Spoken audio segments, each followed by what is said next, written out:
that thing. So Well lit. Are we well lit? yeah. Looking good. Yeah. Is it my good side? Yeah. It's hard to do. Feel free to get closer, everyone, too. We want to be able to see everything that's going on. We have a YouTube live going on, so for people online, we're going to start in a minute or so. So as people settling down. Welcome. Hi, everyone.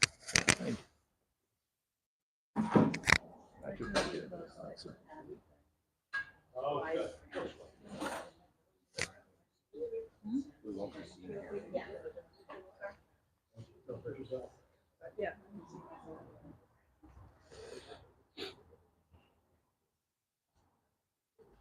How much, like, okay. How sciencey do you guys want to go on How that? sciencey? Yeah, yeah. Ooh. What level of artisan versus science? I think I could, like, got a lot of talking to do here. So we're about to go ahead and start, and I think we let the others to join in. So good morning, everybody. I'm going to take care of some housekeeping items before we turn it over for today's event, which is personal. I'm very eager for typing. So this is our part of our series. This is a chef's knife skill demo series that we had started at the last Saturday of every month, except for December that we were fortunate enough to be able to do once every week. And to bring it home, the sweet one is today, the last one that we'll get a chance to get into more detail. We'll continue this series going to next year, going back in the monthly areas. So the other housekeeping is that you see people with STEELPORT shirt standing around. So if you have any questions, feel free to ask them. You're standing in a knife making factory and manufacturing line, which I always consider this a little bit of like I describe people like going to Vatican City to pray. You come here to learn about knife skill and knife in a factory, which is kind of a unique versus a kind of a like nice, that. clean place and things like that. I've experienced it because I've eaten ice cream at the Salt and Straw ice cream place. It tastes different for some reason. So I'm sure the knife making would be different here, and knife skills would be different. Good here analogy. as well, I like that. anyhow, and then feel free at the end to ask any of us for any questions. This is an opportunity to give a tour. Is an opportunity for last minute shopping. For the first time, I'm seeing that filled with all of our knives. I don't know how long it's going to last, probably by afternoon. But we have had struggle for the last 6 weeks since right before Thanksgiving to we make it and bring it here and hot. And this morning we just brought in our 8-inch. So I'm looking at that and 3 left. So hopefully somebody's working back there to make more. So, type in. So feel free to take advantage of that last minute. We have a couple of items here. And I think at the end, we have one more housekeeping I have to do is at the end, we have a drawing. So if you have done an RSVP for this event, you're already on the drawing.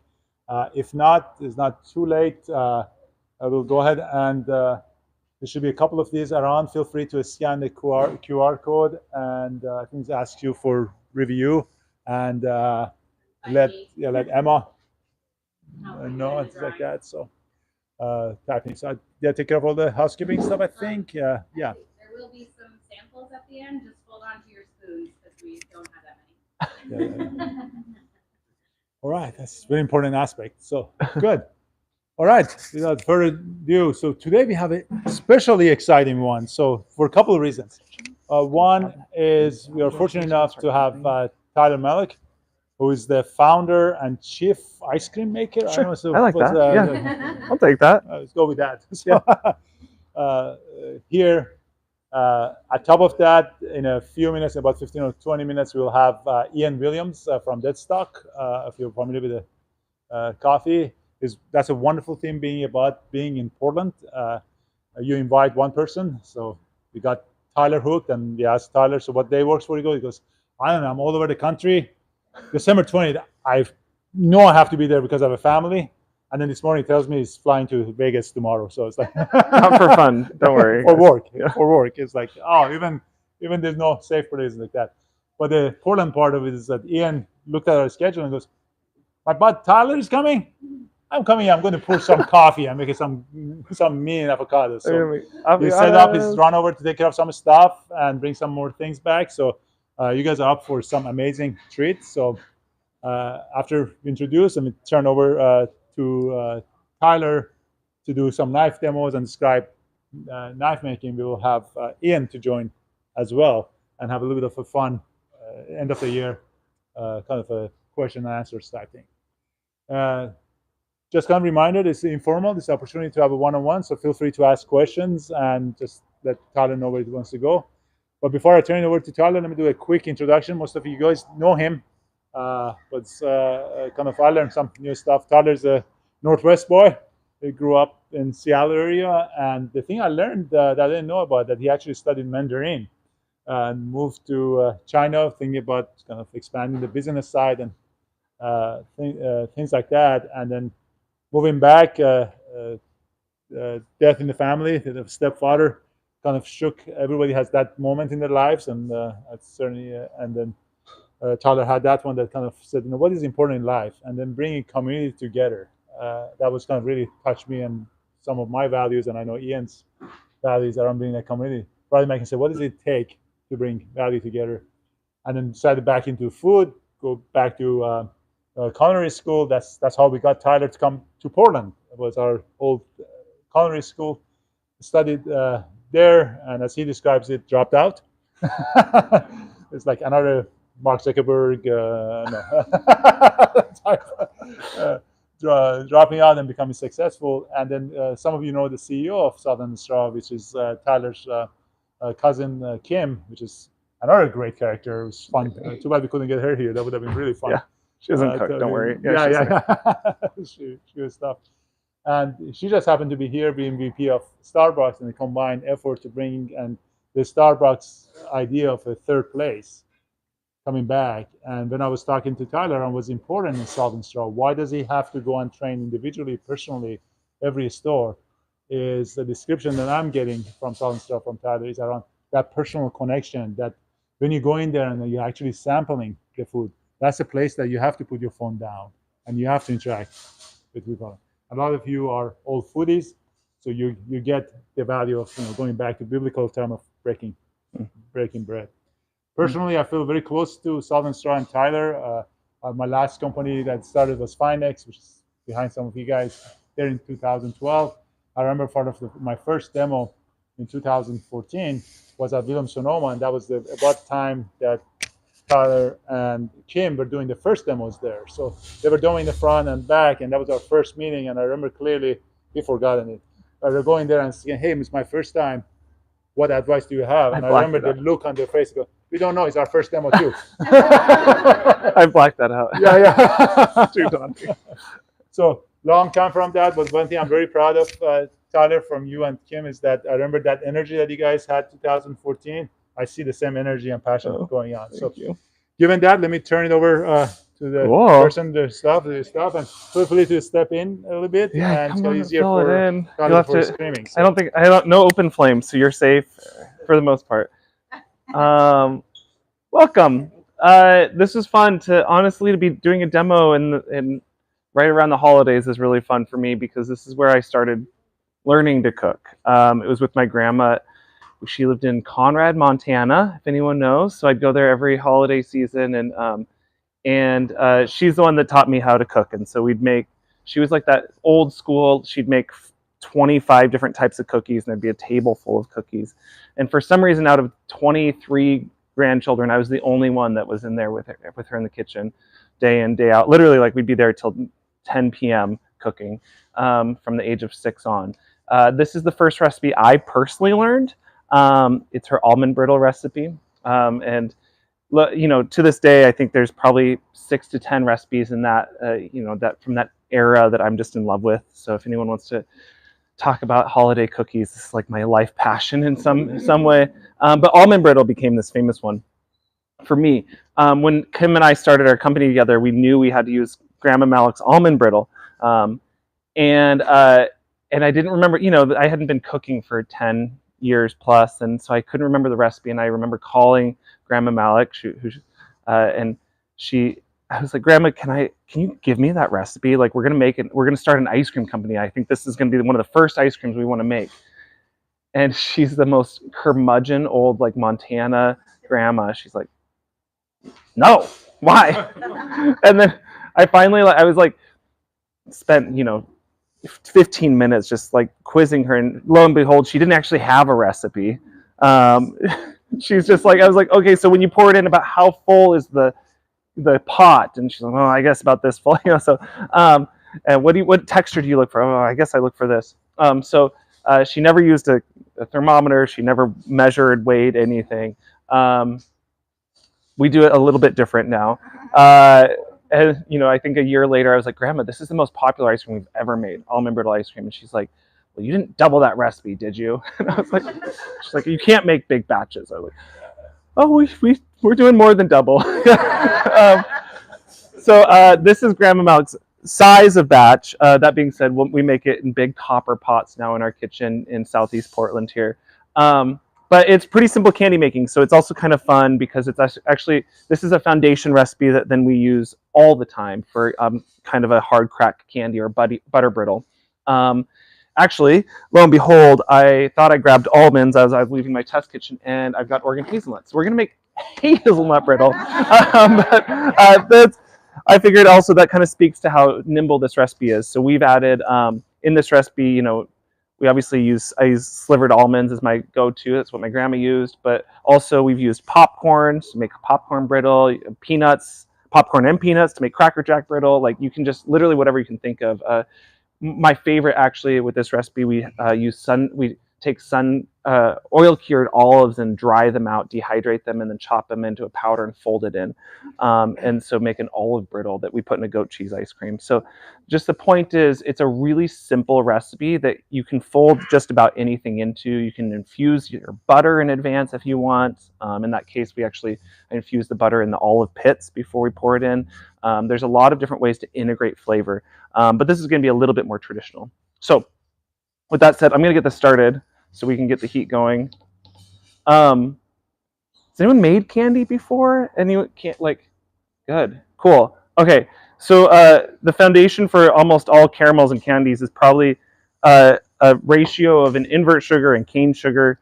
And so this is about 2 parts cane sugar to 1 part invert sugar, which we're using, typically you'd use like a corn syrup. And then I'll come back to that in a second. We also saw I use a little bit of water. There's a big debate in the pastry world whether or not you hydrate your caramels or candies before you cook them. So I don't know if has anyone heard this? It's like a very nerdy pastry chef thing, but everyone, do you do a wet caramel or a dry caramel? Has anyone heard that? Has anyone? Yeah. So like it's like a British Bake Off question. Yeah, 100%. I'm a wet caramel person. The reality is what we're doing is just adding a little bit of water. It actually kind of hydrates that sugar so it cooks much more evenly. And so it's slower because you have to cook off that water before you burn your sugar or you start really cooking your sugar. The end product is indifferent because it's just like we add water to start and then we cook it off and then we start and then it's basically a dry caramel. But it's for those of us that are a little bit more chaotic in the kitchen, exactly, or it's going to burn more evenly is even better. So yeah, we're just going to start cooking this. Stay tuned.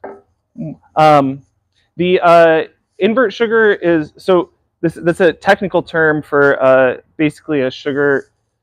It's this process that the sugar goes through to kind of break the chains. And you think of, there's a few different invert sugars. Typically, like if it's a liquid, it's invert is the best way to think about it, although that's a little bit of a fallacy. But corn syrup is kind of the easiest. It's why you always see corn syrup in a candy recipe. We use tapioca syrup just to defer the amount of corn we use in the world. But honey is technically invert sugar. It's just not quite as stable. You can make your own invert sugar by cooking sugar with a little bit of water and lemon juice because that acid actually breaks apart the chains. So there's a few different ways to go about this, but ultimately what it's doing is it's giving us a structure in the candy that just is a little bit more dynamic. And even more specifically, it helps kind of keep that sugar from over crystallizing.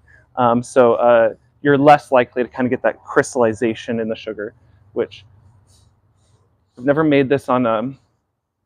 That being said, if this crystallizes on me, I'm so sorry in advance because I've never made this in a. No, not forced, not forced. Gladly, excitedly using Finex, but you know, it's just a little bit of an experiment for me. I did bring my backup pot in case we.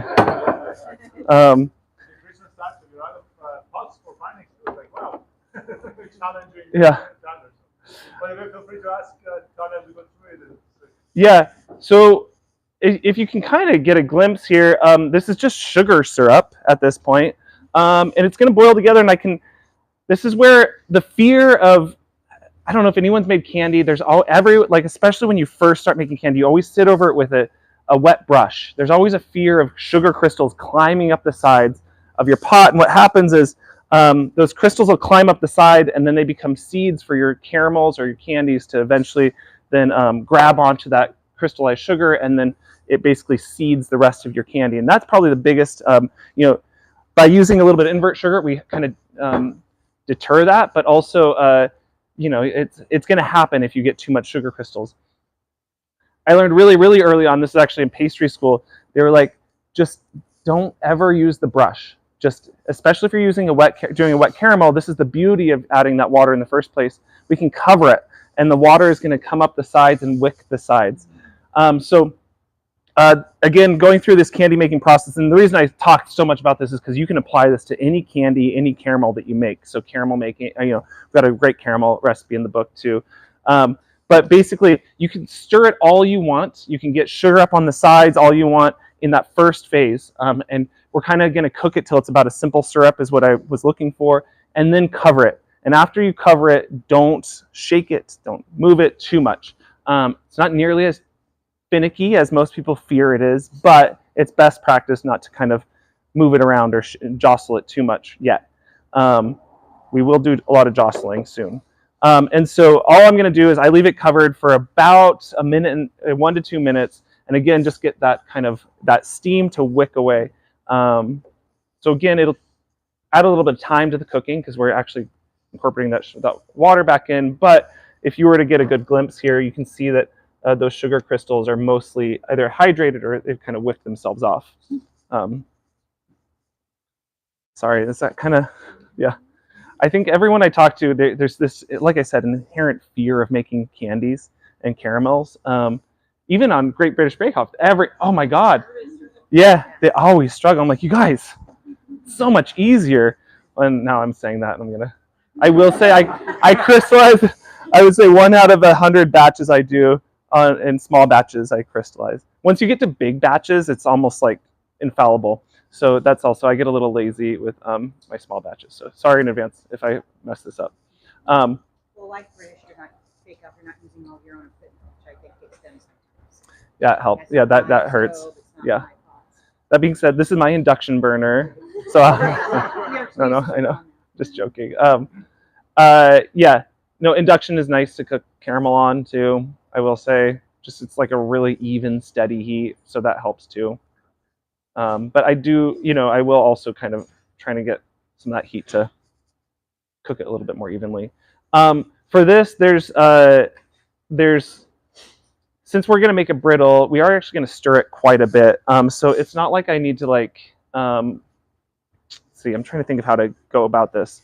So does anyone who knows about like sugar candy cooking? Hard crack, soft ball, all of that. Has anyone seen that theory? So we can start testing this without a thermometer just by pulling it a little bit off and kind of running it through our fingers. And so this is a hard ball phase, which is actually right about where I want to be. I know that's kind of weird to say, but like when I say that, it's hard ball because it's like I rolled it together and it's a hard ball. Does that make sense? I know it's like yeah. Switch. This is my favorite use for a bench scraper, you guys. Cutting butter. But right around that phase is where I'm going to add this butter. Is where I was going with that. And then I can rinse this off.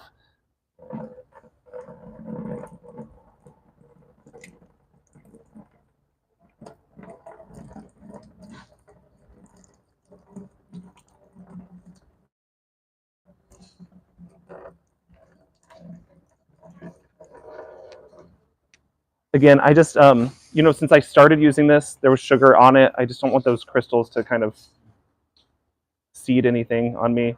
And then we can stir this butter in. And at this point now we've that butter is protecting the sugar, so we're not gonna, ideally, or most likely, we're not gonna crystallize. But we can start cooking a little bit hotter too, which is nice. Feel a little scatterbrained. Where am I at? Who's following? Who's confused? Okay. So again, when I talked about my grandma cooking candies like this, that's how she would then test the temperature. You pull a little bit out, roll it between your fingers, and that's why they have those phases that they say, you know, there's soft ball, hard ball, soft crack, hard crack, are the kind of 4 that you'll see. So this was technically getting actually to soft crack. Oh, you can't hear my microphone, but I kind of heard a little crack to it. So that's where you get that, that's probably like high 200s, just under about 300 degrees Fahrenheit. And then once you get to about 320 is when you start caramelizing the sugar, which if I were going to make caramel, that's what I would have been looking for. Is that fair? Yeah, cool.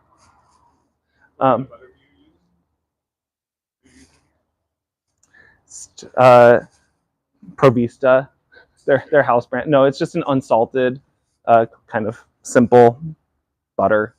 Yeah, it's since we're cooking it, like if there was any it's not like baking where like the residual water is really critical, like because it's just gonna all cook out anyways. So just a good flavored butter. Actually, also like salt does well in this recipe, so it wouldn't have mattered either if it were salted or unsalted, in my opinion. So. Probably one of the questions I got was like, "Oh yeah, Charlie's coming for ice cream, but what do you use in ice cream? It took me a second to come up with something fun. Yeah, yeah. Curious, what kind of, like you use the bench scraper, cutting boards, and I know it. Yeah. I've been using our products in your test kitchen. So what do you use it for? Yeah. Well, we're ultimately the big surprise is that we have an ice cream cake that we make this into, cook this candy into. So that's what's going to come out here in a second, and so I'll show you the proper way to cut an ice cream cake. That's going to be that's my way into knife skills. Bench scraper for the butter was a good tip. Thank you. Good. There we go. Also, you have so many additional things. Exactly. Yeah. Yeah, we would cut this. Is it sacrilege though to say I would typically I use the back of a knife to crack my almond brittle? Is that bad? Should I not do that? The spine is very sturdy, right? Though it's yeah. Be careful with that. Be less careful on that. Also, I've seen you using it for preparation of the food that you put in mixing. Yeah, cutting brownies and. Like that, and also the nuts and remember your test kitchen. I was surprised how many different knives you had there. Oh yeah, yeah. A lot of paring knives for fruits and.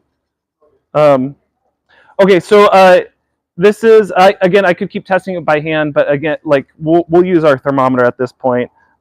With these shallower pans, especially in smaller batches, it's actually really important that you tip it towards you so you can get some meat behind that sugar. And then this is just a nice thermometer, but any candy thermometer will do, or any regular thermometer. We're going up, not looking for over 300, so meat thermometers would be fine, honestly.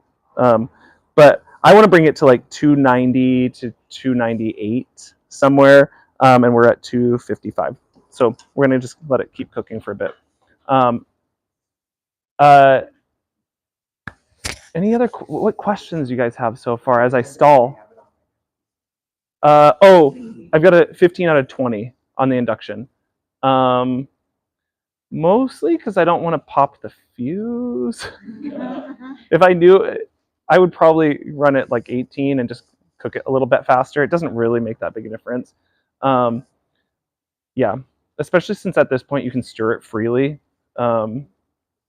So you're not gonna. You can kind of make sure you're not getting any hot spots, even if you're like cooking it real hot. we do a lot of ours, like in our copper pots where we use fire, or we use gas. So at this point, we would actually, with that gas, it's got, so it's a candy pot, so it's about this wide. But the burners are, there's like 5 of them, and they're kind of in this really cool pattern all underneath. Or not five, there's like 500 burners, but they're all shooting at the bottom. And so the thing is, we have actually like a stirrer that you kind of mount on top that is just constantly kind of stirring it nice and slow at this point, to kind of even out that heat. It's way too much information. I don't know why I went into that, but that's, yeah. Where can we find your cookbooks? Powell's, the best way. I signed most of the ones at Powell's, so that's the place to go. Yeah. We have them in our shops too. Yeah. I know, but Powell's is, yeah, most of them, depending on how recently I've been there. This is our first book, as well as like a lot of caramel candy making. Honestly, that's the meat of the book, is just like mix-ins for ice cream.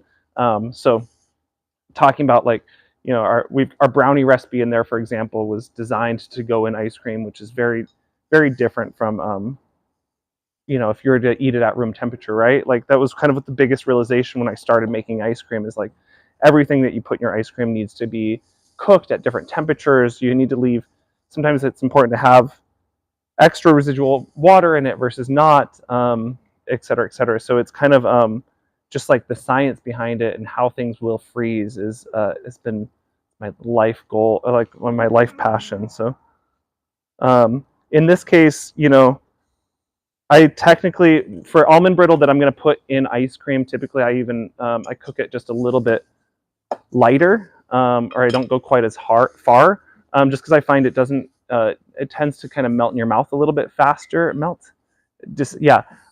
Versus really hard. If I cook this properly to like 305 degrees Fahrenheit, it tends to really stick in your teeth when it's frozen in ice cream. So in our kitchen, we'll cook it to like 293 degrees, versus my grandma probably would have been looking for closer to like 305. We're going to cook it to about 305, that 305 range today, just because ideally, after I've served you ice cream, I will have almond brittle for you to taste, or hazelnut brittle for you to taste. So we're not going to freeze it. Don't you freeze the inclusions when you're making? Yeah, exactly. Yeah. So everything. Our kitchen is actually fascinating. So we're the only ice cream company of our size, or really in the medium-sized range, that actually has their own kitchen, like bakery on site, bakery and candy making. Which I know it sounds weird, but like most ice cream makers are just ice cream makers. Most of our kitchen is dedicated to actually making candies and cookies, and not much. Yeah, every once in a while you're like, oh, they make butter better. Obviously, things like cheese. Yeah, and we'll have them chop the cheese before, like grate it at Rogue Creamery, for example. But yeah, it gives us a lot more kind of freedom in the way we create flavors, but also makes for a really kind of unique experience, because it's like I said, it's just a different manufacturing facility altogether.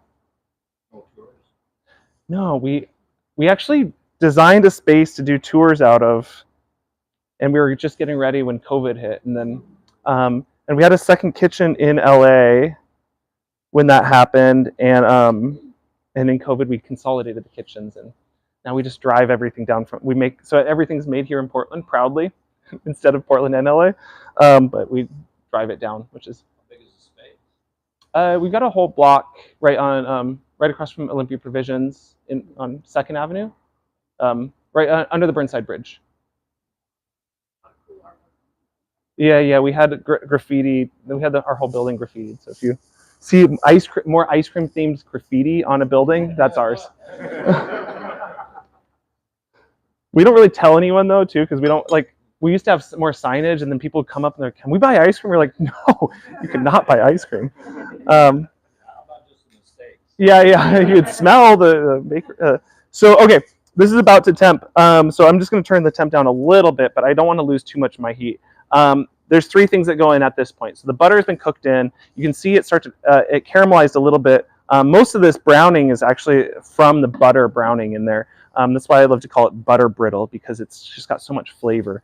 Using a good European butter, actually, you can actually taste a lot of that in there. So at this point, I'm going to add my nuts. Malek method, eyeballing it. Yeah, done this enough.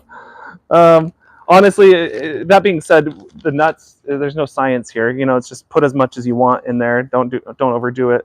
A little bit of vanilla on top of that. And then the secret ingredient for my almond brittle, and this is a little controversial, but I always add a little bit of baking soda to my almond brittle. And it's purely for the aeration. So you'll see, as I stir this in, it's going to start aerating. And you can see it's actually lightening in color. That's the air kind of getting trapped in the candy. Has anyone had like a hokey pokey or like a, what's the, angel food candy, honeycomb candy? Same philosophy. Typically you'd add actually a little bit of vanilla, vinegar and a lot more baking soda, and you get it to aerate. And you get the candy literally traps those air bubbles in there. We actually do it's similar because you can see how it's a little bit more opaque. That air is really nice because it makes it way easier to spread when I'm putting it on the candy, on the sheet tray here. It's heavy. It's nice and heavy. But also I think the aeration is really nice. Like, it's a nice texture, and especially in ice cream, it's really adds a pleasant kind of aeration. And then we'll spread it. Again, pretty easy to spread because we've got that the baking soda in there. Why is that controversial? As an additive, like, I think there's a lot of purists in the candy making world. Yeah, I don't know. So everyone's like, whenever I talk to like a classic pastry chef, I'm like, why do you do that? Why would you? So it's easier, and I think it's better. But okay, this is my grandma's trick. It's still quite hot. It was 300 degrees coming off. It's not cooling down that fast. And all that heat, actually, we're going to just channel into the chocolate. This is chocolate. It's our chocolate we get typically untempered and in giant blocks, and then we'll break it into pieces. But you could use chocolate chips, obviously, at home. So that's why it's so gray. It's because it's out of temper. Who cares? Do you care? Is that what?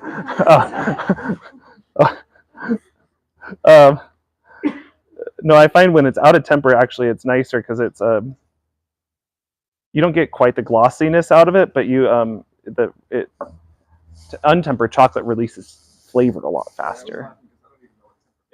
Oh, great. Cool. Sorry. That was my fault. Sometimes I also kind of talk to myself. Okay. Does anyone want to taste it? You should, please. So chocolate, typically you like melt it at a very specific speed and melt it and then cool it down at a specific speed so that the fat crystals set up in a way that is very sellable and pleasant to the consumer. And so that's why typically chocolate, you get a really nice bar of chocolate. It's glossy and it's got a snap to it, and it's got like a nice bite to it. That's really well tempered chocolate. And in fact, you typically would grade a chocolatier's skill based off how well they can temper chocolate. Although there's also a lot of really nice equipment that does it for you. Out of temper technically is just actually more literally a different temper state. See, this is, who said we want to go deep?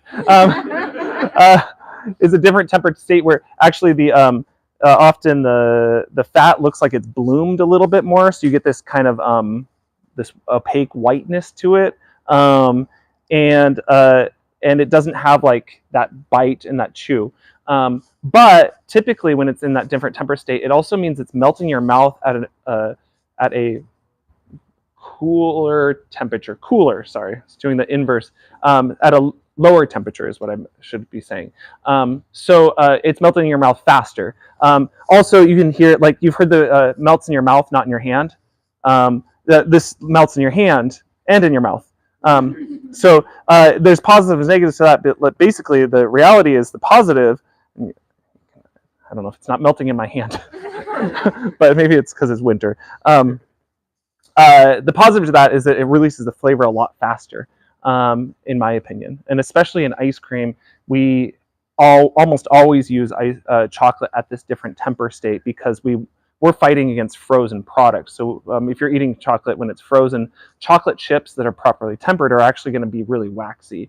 But out of temper chocolate actually will melt in your mouth a lot faster. It'd be quite pleasant.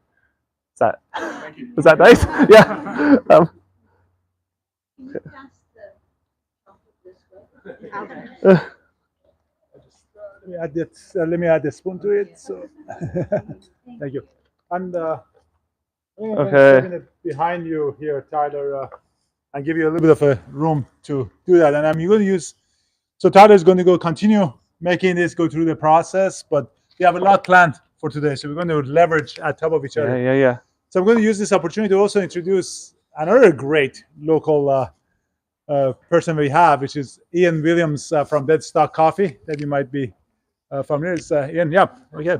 So after we are done with this set of ice cream, we'll have avocado, thanks to, and yeah, I like this jersey. it just happened that the story is that we had Tyler on our agenda, and Ian looks and goes, "Hey, it's my buddy. I'm going to be joining in too, and who can say no to avocado?" Olive oil ice cream for you. Oh, perfect. So there's a plan and stuff like that. Even better. So a little bit of a background on Ian. Some of you guys might not know him. Is kind of from East Coast Virginia and moved here when he was 10 years old. And I think another story of community driven started at going to school, and after that going to Nike as a janitor, and he moved up all the way into marketing and kind of being the product designer at Nike. And then very similar experience that you heard from Tyler, that at a certain point becomes this really love of community. And where you can create community. Tyler found his life and calling in ice cream. Similarly, Ian found it in the coffee and creating that third place in the coffee place that brings the community together. And the main reason we have both of them here is, as Ian put it, this is a community, part of that. So I'm going to pass on the mic to Ian. I'd love to have both of you guys talk a little bit about, community. What does that mean, community? How does Portland means for you guys? And this gets completely unprompted. So I'm going to put both of them on the spot. Both of them are amazing speakers. So let me turn it over back to experts here and a little bit of background. Appreciate it. I'm just thankful. My voice was gone for like a week, so I'm just thankful my voice is back. I don't know. Also, your hair is perfect. Yeah. I was back there. Thank you. Know what I'm saying? Got the beard. The gray is just a perfect streak. Earned. Yeah. Earned and not given. I mean, I think for me, we were talking about earlier when Steelport first started doing their markets and opening this space up. It was a few people were coming through, but it was a lot of chefs and a lot of people in the food community. We're coming out and like hanging out, and then really just seeing them use this space as something that is really a place for manufacturing to be used as a community space has been really cool. And so, for me with coffee is a place where people can come together, hang out, drink coffee, be by yourself, go on a date, catch up with people you haven't seen in a long time. So it's using that space to really share and create a cool place to be. So, and I mean, that's what y'all have done too. Yeah. Now you got to say stuff. I think there's not much left for us to gather around and just putting everything in your pocket, literally your phone, your politics, religion, everything. Like there's not many reasons for us to sit and hang out anymore.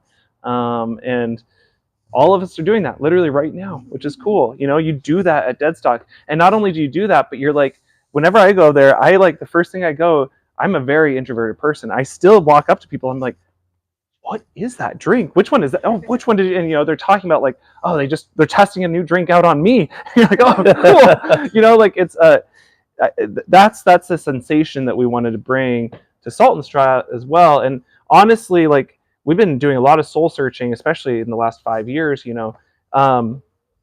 and we've even realized, like, when people are coming in, we've noticed, like, no one actually, people aren't even coming in for just, like, the ice cream is, like, with the ice cream they end up getting a scoop of is, like, the byproduct of why they came in the first place. Like, we're finding people come in just to, like, to connect and to, like, look at someone in the eyes and, like, be taken care of, and then taste like 20 different ice creams, and get talk about, like, this local cheesemaker that they didn't know about, or a chocolatier, or, like, and I would say 1.5% of the time people don't actually end up buying ice cream, and they're our best customers ever, because they're going to come back forever. They built this, like, connection with our space and our team, and I don't know, there's just something, like, very profound about being a small business owner in this era, post COVID and everything going on. It's just it's scary, but also there's something about, like, this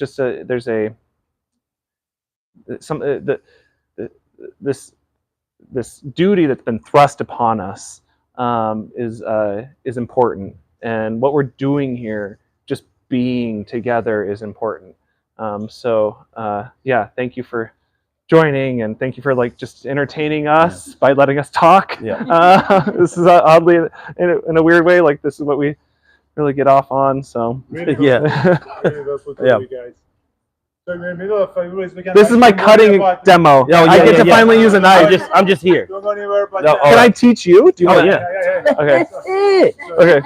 Charlie is going to cut and explain what it is, and right after that, Ian is going to explain what is avocado and how is that made, and what's a good coffee combination with ice cream. Yeah. Cool. Go ahead and start. And then Okay. This is our almond brittle in an ice cream cake. This is, in a weird way, this is the first time I didn't really know. Okay, the internet. Don't worry about that. This has gone viral, which I didn't really know about. I know it sounds weird, but, like, this ice cream cake has gone viral over the past, like, 3 weeks.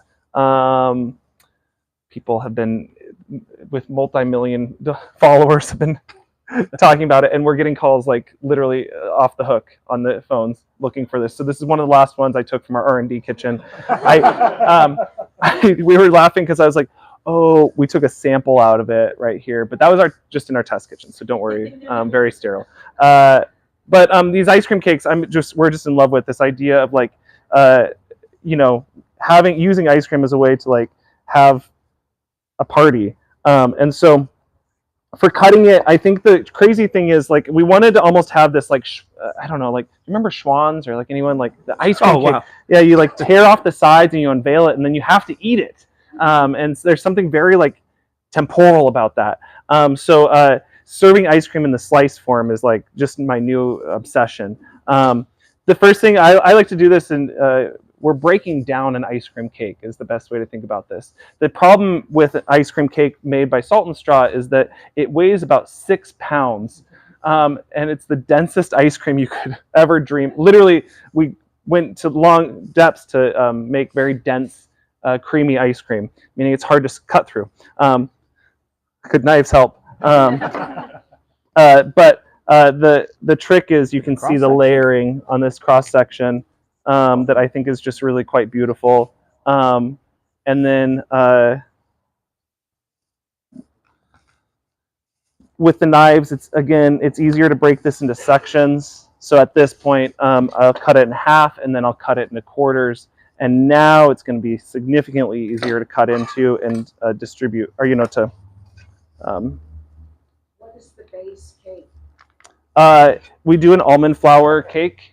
It's not gluten-free, but a heavy dose of almond flour, so it gives it a little bit of density to hold that ice cream, but also just a really nice nutty flavor. Sorry, I know I said I'm gonna have you cut it. But Yeah, man, what happened? I don't want to, like. While Tyler is showing off his cutting capability, Ian, can you tell us about how does the coffee and so become so popular, and what is it? Yeah, I mean, Coffee. What, coffee and ice cream? Oh, I mean, I think it's just one of those things that everybody likes ice cream. You're a liar if you say you don't like ice cream. Maybe you decide to not eat ice cream, but you like ice cream. And so I think for us, like coffee, ice cream, we always want to have fun, or we always want to have a good time. It's funny what you said earlier about just about like changing the way that people think about coffee or ice cream or whatever it might be. You might have to hit it one more. I know. Yeah. Yeah, I think You so. got It's a lot of aggressive. ice cream. Yeah, you got aggressive. But My husband was like, "Oh, I like He's that." like, Don't worry. Oh, I got you. Yeah. There's more ice cream too. Don't worry. Yeah, After this. So I think just like putting the two things together just kind of makes sense, and it's fun to have something that's hot and something that's melty, or something that can melt, and something just like kind of mixing both things together. So and I'll talk a little bit about what I'm really what happened was I was at a market a couple weeks ago here. They talked to me about the series of that they were doing, and I saw your name on it, and I was like, "Oh, I'm gonna be there." And so he didn't even know, I think, until like this week or last week. I got a text. Okay, cool. But yeah, that I was gonna be here. So I just was like, "Yeah, no, that sounds fun. I'm going." And then I was like, "I'll do espresso, and we can do affogatos." So what we have is a butterscotch cake that my mom makes. My mom is Best baker in Portland. she all right. My mom does mental health counseling for free, and she sells the cake to raise money. And so we have that cake, and then we're going to use the olive oil ice cream, and then do affogatos for y'all. So, yeah. You need help? No. Dog, you got the whole thing. What's wrong? That's it. Are you trying to chop it? I was gonna. I know. Chocolate's not. Sad. Got you. Sorry. I'm going through my own thing. I was hoping you guys couldn't see me. We have ice cream. Do you guys want to? Can this be like help yourself, or how do you like to serve food? So I think we're going to put a spoon in there, serve. Just a reminder to keep your spoon for the next. Keep your spoon. Like that. But as we're wrapping up, we're moving into kind of our free-flowing type thing, free examples. That's good. Both, It cracked, but the chocolate's Tyler, melted Annie still. are going to stick around, and second, That'll be fine. location type thing. But since this is our last event of the year, a couple of things before we get into the drawing. One is that we talked about community. Oh yeah. We, Or do you here if I Knife Co, we are really blessed to have a space and have Can you, people like yourself serve it joining us, up and all? chefs that join us. But as a member start of the slicing the next community, bit. we wouldn't be here if we didn't It is have our partners in place. And I'm really excited today. I see a couple of our partners here, Stack Kitchen and the dog represented back there. So thank you for being our support. And Mike is a great friend of us at Trillium, helping us a lot with our woodworking and progress through understanding wood and cutting boards and everything else. So here are the two great examples of they're not doing it purely for money and things like that, but it's part of building that community, and we are able to do that. very clumsy today. But it's also our last one before I do the raffle drawing. This has been a lot of effort this year by our team to pull this together, but it has been really led with one of our newest members early this year, which is Emma back there. So thank you, Emma.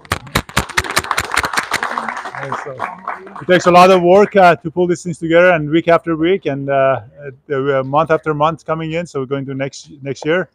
Given that, I think feel free to grab the samples, stick around, get a tour of the place, and we need a drawing. So in about 5 or 10 minutes, while you're sampling, if you haven't put your name in the RSVP, make sure that you find one of these things and scan it in, and let Emma know that you did the kind of the quick review of the place, event, product, however you want to do.